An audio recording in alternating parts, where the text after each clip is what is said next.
रासपासून विधिमंडळाच्या अर्थसंकल्पीय अधिवेशनाला सुरुवात होते आणि आता मुख्यमंत्री देवेंद्र फडणवीस आणि त्याचबरोबर महायुतीचे इतर महत्त्वाचे मंत्री हे आता विधान भवनामध्ये दाखल झालेले आहेत। ही थेट दृश्य झी24 तासवर आपण पाहतोय। आजपासून विधिमंडळाच्या अर्थसंकल्पीय अधिवेशनाला सुरुवात होणार आहे। येत्या 6 मार्चला मुख्यमंत्री देवेंद्र फडणवीस राज्याचा अर्थसंकल्प सादर करतील आणि त्यामुळे आजपासून सुरू होणाऱ्या या अधिवेशनामध्ये कोणकोणते महत्त्वाचे जनहिताचे निर्णय सरकारकडून घेतले जातात हे पाहणं अतिशय महत्त्वाचं आहे। त्याचबरोबर महाराष्ट्राच्या पहिल्या महिला उपमुख्यमंत्री सुनेत्रा पवार या सुद्धा आता विधिमंडळात दाखल झालेल्या आहेत।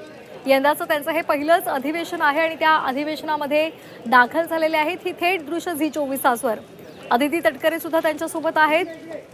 आजपासून राज्याचं अर्थसंकल्पीय अधिवेशन सुरू होत आहे आणि या अर्थसंकल्पाला आता सुनेत्रा पवार पोहोचलेले आहेत। आजचा पहिला दिवस आहे आणि या पहिल्याच दिवशी शोकप्रस्ताव मांडला जाईल आणि या शोकप्रस्तावावर सभागृहातले सर्व सदस्य आपल्या भावना व्यक्त करणार आहेत। अजित पवार यांचं अपघाती निधन झालेलं आहे आणि त्या संदर्भातला हा शोकप्रस्ताव असेल आणि या शोकप्रस्तावावर प्रत्येक सदस्याला बोलायचं आहे।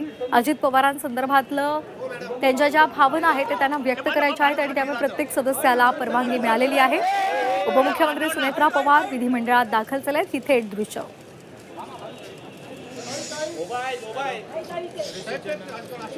तर काल विरोधकांनी पत्रकार परिषद घेतली होती आणि या पत्रकार परिषदेमध्ये त्यांनी आपण सरकारला धारेवर धरणार अशा पद्धतीचं सूतोवाच केलेलं होतं।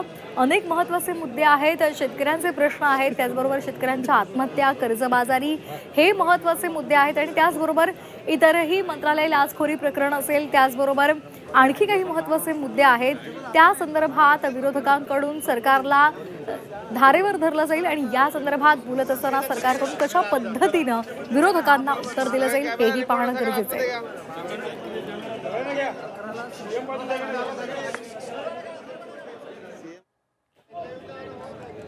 तर मुख्यमंत्री आणि आता उपमुख्यमंत्री सुनेत्रा पवार या सुद्धा विधान भवनामध्ये पोहोचलेले आहेत। विधिमंडळाच्या अर्थसंकल्पीय अधिवेशनासाठी ते पोहोचलेले आहेत। मुख्यमंत्री माझी लाडकी बहीण योजनेसारख्या लोकप्रिय खर्चिक योजनांसंदर्भात काही निर्णय घेतला जातो का हे पाहणं खरं तर महत्त्वाचं ठरणार आहे। मात्र त्या संदर्भात बोलताना कालच या संदर्भात स्पष्टपणे मुख्यमंत्र्यांनी सांगितलेलं आहे की काहीही झालं तरी कोणतीही योजना बंद केली जाणार नाही। जरी तिजोरीवर आर्थिक ताण पडत असला तरी आपण ही योजना बंद करणार नाही असं मुख्यमंत्र्यांनी सांगितलेलं होतं। त्यामुळे या